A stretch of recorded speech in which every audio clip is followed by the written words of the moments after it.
Hi everyone, I've got a bit of a cold, so bear with me. If you don't know who I am, I'm Amber and I'm from Amber Phillips Design. I'm a website designer who's passionate about helping small businesses create a professional online brand personality through their branding and through their website that stands out from the crowd and generates them an income. So thank you for those of you joining me live, which reminds me I just need to refresh this screen so I can see your comments. Do comment along if you've got any questions, just pop them in the comments box. Okay, so now I can see your comments that you posted. So if you're watching this video on replay or YouTube or my blog, hello.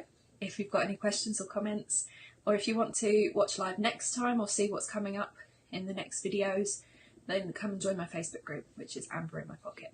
You can go to Facebook and search that, Amber in My Pocket, or the link is facebook.com/groups/Amber in My Pocket.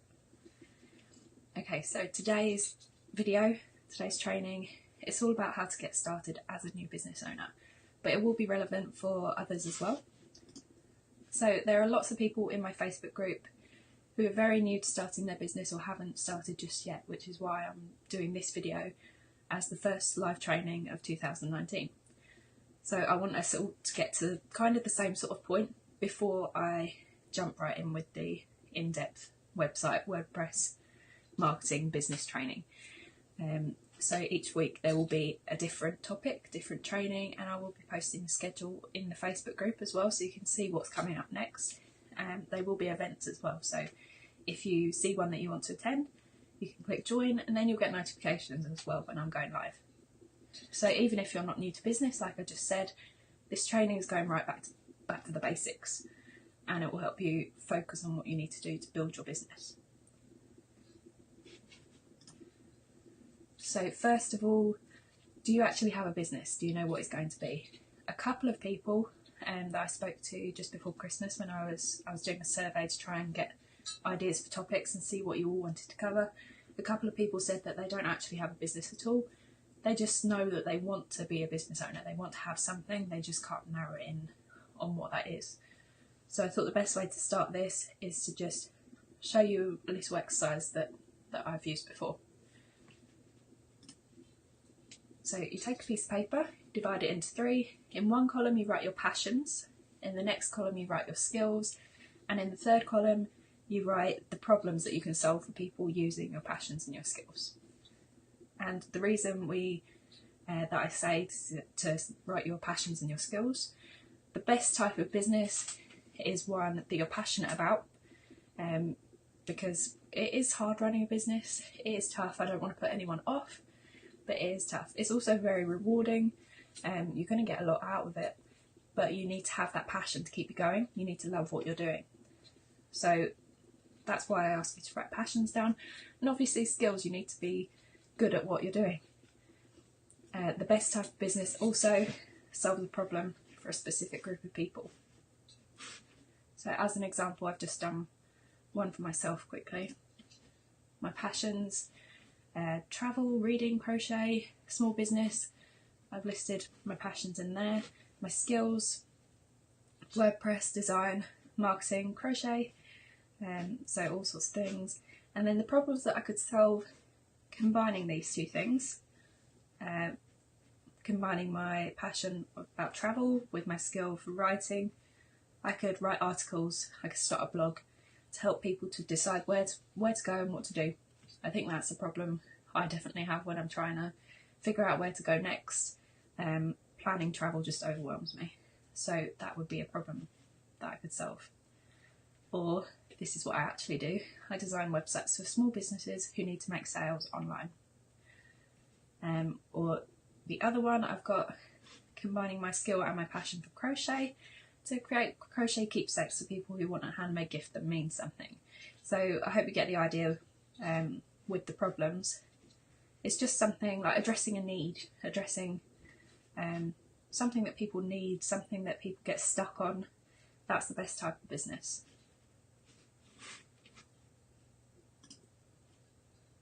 So once you've figured out what you actually want to do, or whether you've been in business a while, whether you've just started, at any point, wherever you are in your business, you need a plan. And that's coming from someone who spent the first couple of years just winging it. I feel like I could have got a lot further if I had made an actual plan.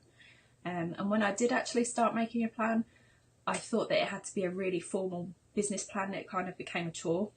It doesn't have to be a formal plan unless you are getting funding or need a specific business plan. It can be written in any way you like, just to help you refer back to it and monitor and control your progress. It's a good way to keep track of your goals, make sure that you meet your sales targets. It can be written in any way you like, even in a notebook with stickers and coloured pens. That's my preferred method. What you do want to include in your business plan is your message or mission statement. So just in a nutshell, what you do and why you do it. So like how I introduced my video where I said I'm passionate about helping small businesses create a online brand personality that stands out from the crowd and generates an income. That's kind of my message. And then you want to put your goals, and that doesn't just have to be financial goals. It could be like how many hours do you want to be working, for example. It can be very personal and specific to you. It doesn't have to be all about the money. Then we do have to get into the money, I'm afraid.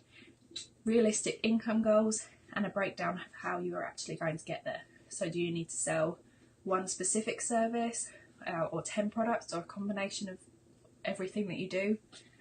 Just try and set some monetary goals in place as well. It's also good to have an outline of all the products and services you offer. You might think that you don't need to do that because you obviously know what you sell, but it's good to have it written down, all the products, all the services, the prices as well. Because if you put your prices up, for example, you might forget what they are. I do that a lot. I change my prices and then completely forget what they're supposed to be. So it's good to have an outline of everything that you offer there. Information on your target audience, and we will cover that a bit more in a second. And preferably an outline of your marketing as well. And it's good to have a separate marketing plan that goes into a bit more detail about what you actually want to do with your marketing. If you do need a formal business plan for any reason, there's quite a good one at Princess Trust. So there's the link there, princess-trust.org.uk. I will be putting the slides in the Facebook group. So if you need any of the links or want to reference back to any of the information, then you can do that. Let me just check how we're doing.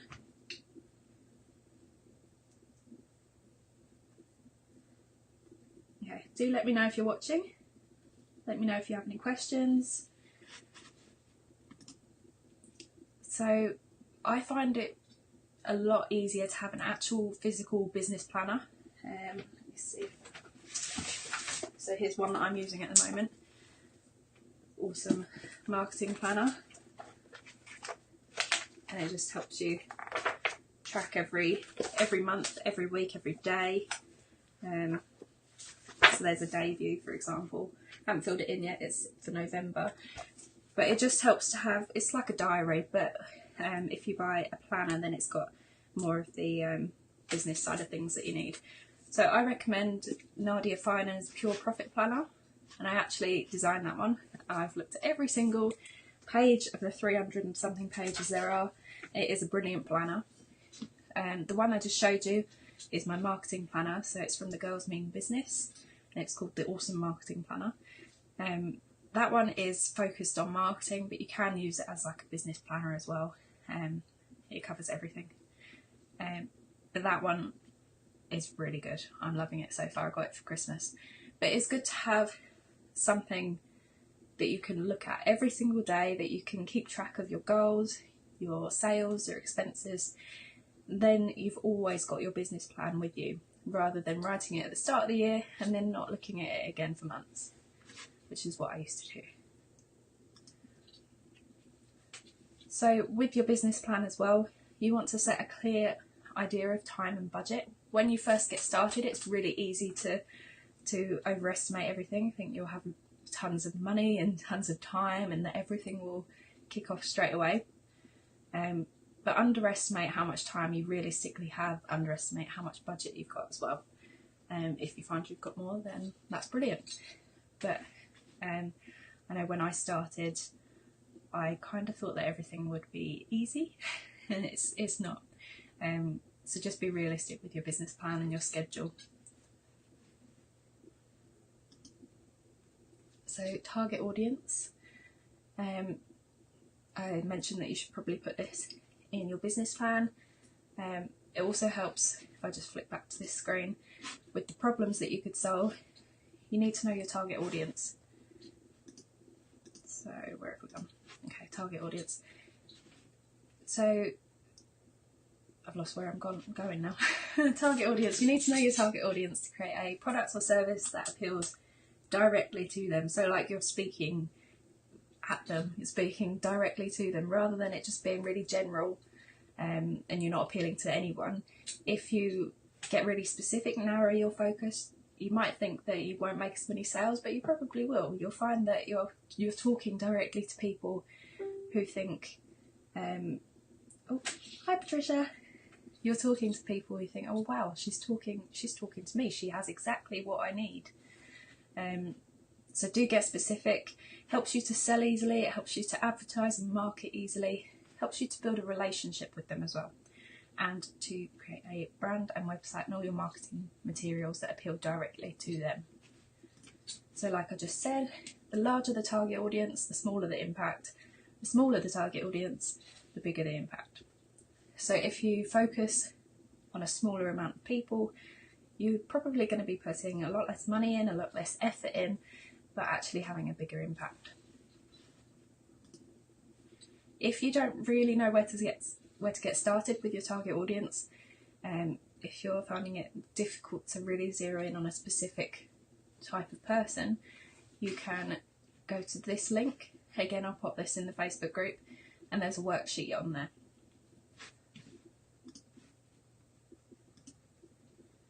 So, accounting system, stick with me.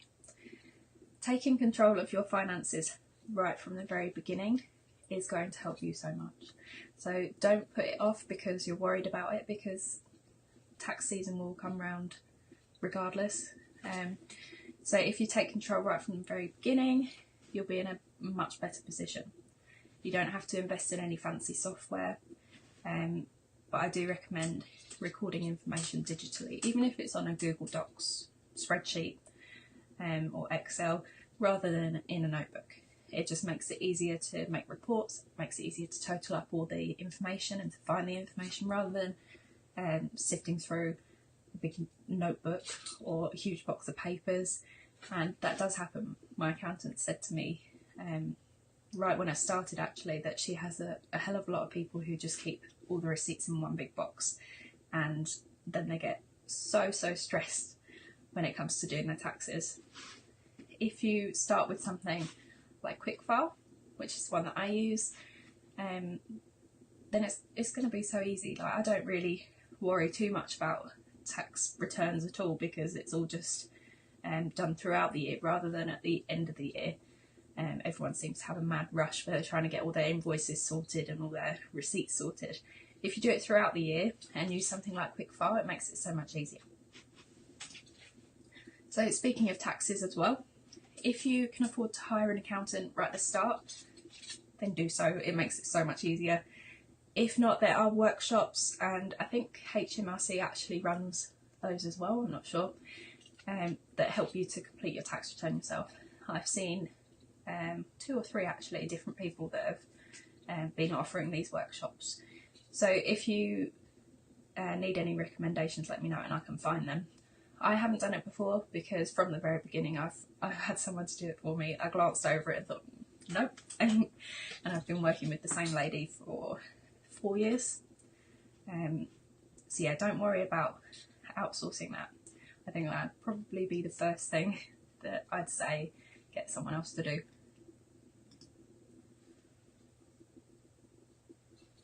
Okay, so start small. That's another recommendation that I have for everyone actually, whether you're just starting, whether you've been in business a while, just keep small. Be a master of one thing first and then build on it. Again, this is something that I've been guilty of. A lot of these points that I'm telling you about are things that I've learnt myself. because I tried to do absolutely everything to do with design when I first started, and it was just really difficult to keep track of, really difficult to market, and no one was really interested because I was talking to everyone. I didn't have a target audience. I was talking to everyone, offering everything, and I didn't really stand out at all. So if you've got a narrow target audience, a narrow offering, so a specific set of products or services, you'll find it a lot easier to get established and to grow and to make more money. And again, I've put it's easy to underestimate how difficult things can be. Not trying to scare you. This is why I'm doing this training and telling you everything that you can do to run your business really easily, quickly, grow it, and expand as soon as you can. So by starting small and becoming an expert in what you can do and how to run your business, you can keep control and expand easier. Basically, don't try to juggle too many things at once. What I do want to say is bear in mind that you'll always be learning. So don't wait for the perfect time. Don't wait until you know everything. Just go for it. You can learn as you go. I'm always learning new things, even about WordPress and websites, something that I consider myself an expert in. I'm always learning new things. So don't just wait until you know everything, because that time may never come. Let me just check the comments again.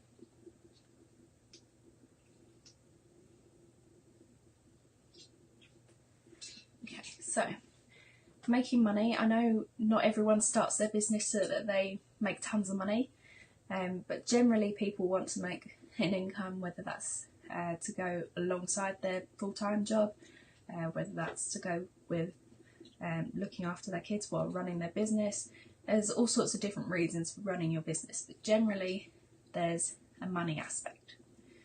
So if you're starting your business because you need money, it's usually because you need it ASAP, unless you are starting small and want to, I don't know, start a blog or something, for example, where you do it more as a hobby to start with.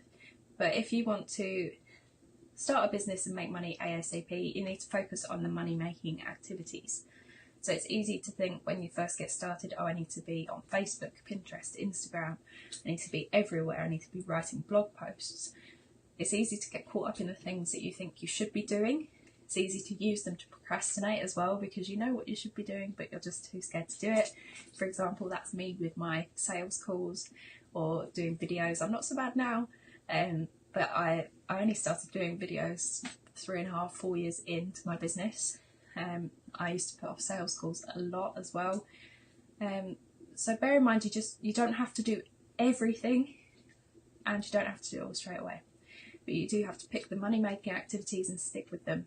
So focus on a couple of activities that will make money and do them well. And you might be thinking, I have no idea what those activities are. If you're just getting started, it may be that you have to kind of try and figure out what you think would be the best money-making activities, and just do trial and error. Try different things until you can figure out what works best for your audience. And that's another thing as well. Think about what your audience wants. So think about your target audience, where they are, where they hang out. Maybe they're mostly on Facebook groups, for example, or maybe they love Instagram. Just think about them and what they'd like to see and what they'd like to hear. And that should help you to narrow down on some marketing activities that you should be doing. If you do get stuck, post in the Facebook group and I can help.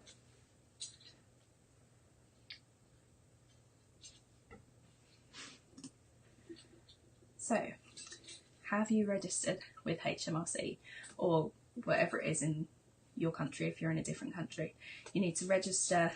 In the UK, you need to register with HMRC as a sole trader, limited company or partnership, depending on your situation. So do that as soon as you can. I think it's, can't remember now, I think it's like within 3 months of starting a business, but just do it as soon as you can. That's something that you can tick off your list that you won't have to do again.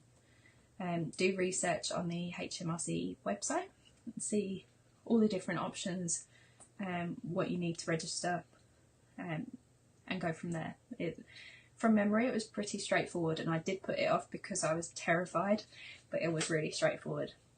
And also register domain names and social accounts as well.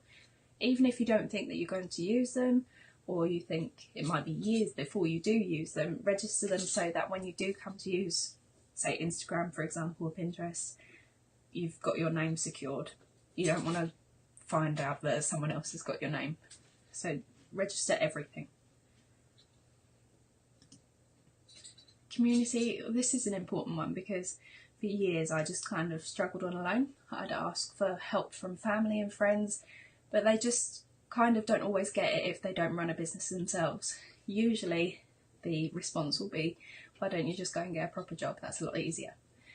But obviously we don't want to do that. Obviously we are all here because we want to run our business, and it is such a brilliant thing to do. It is stressful, it is difficult, but it's so rewarding, and I just love doing it. I love being my own boss. I don't think I can ever go back to working for anyone else. So it's important to find a community of people that you get along with, that are in the same boat, and just know that you're not alone in running your business. There's nothing wrong with asking for advice or help, just not when you're starting out, but like whenever. There's nothing wrong with asking for advice, whether you've been in business for 10 years, whether you've been in business for 1 year, whether you're just starting now. So many business owners have had the same problems and the same fears, and you'll find that there are so many people out there willing to help. Like this whole presentation I just said, most of these things I did wrong in the start. So I'm kind of trying to teach from my own mistakes, I suppose. Like all the things that I've done, I've learnt from trial and error so many times. So it's also great to become part of communities like this one, like this Facebook group. Generally, the communities that I found most helpful are Facebook groups, and there's one that I go to in person, and if you're in Essex, it's called Follow Your Bliss. So that's one that I go to almost every month. They run them every month, and that one's brilliant.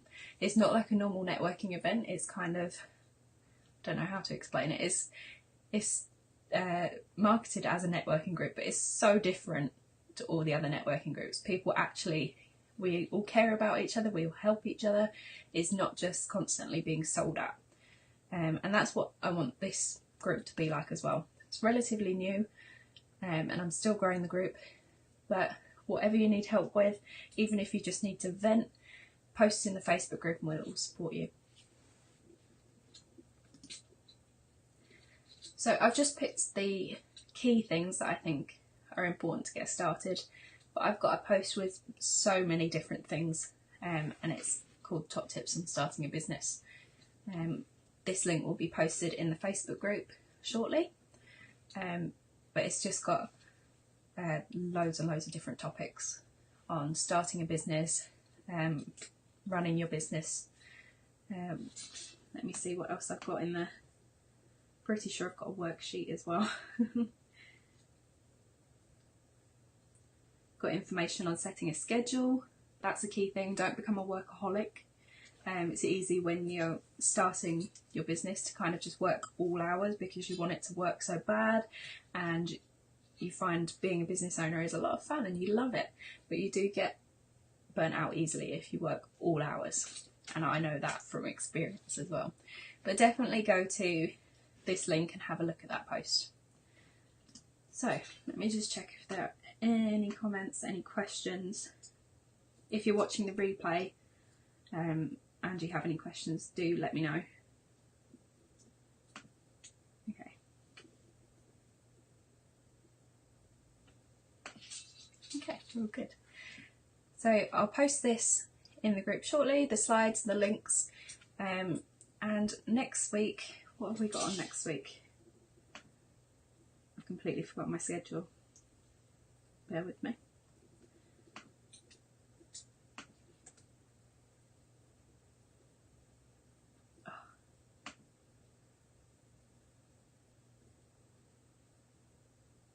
Well, what I wanted to say was next week we've got a next video, and you might notice that these are being put in the group by Jess.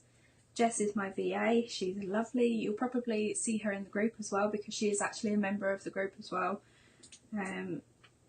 So next week we've got creating a super simple business building marketing plan.